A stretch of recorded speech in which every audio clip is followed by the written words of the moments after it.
Did you know that gravity travels at the speed of light? That's right. Just like light, gravitational waves move through space at approximately 299,792 kilometers per second, 186,282 miles per second. This fascinating discovery was confirmed in 2015 when scientists detected gravitational waves for the first time. These waves are ripples in space-time caused by massive cosmic events like black hole collisions. Imagine two black holes merging billions of light years away, and the resulting gravitational waves reaching us here on Earth.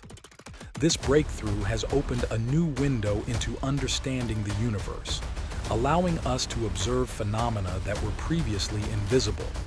So next time you look up at the stars, remember that the force holding everything together is moving at the same speed as the light shining down on you.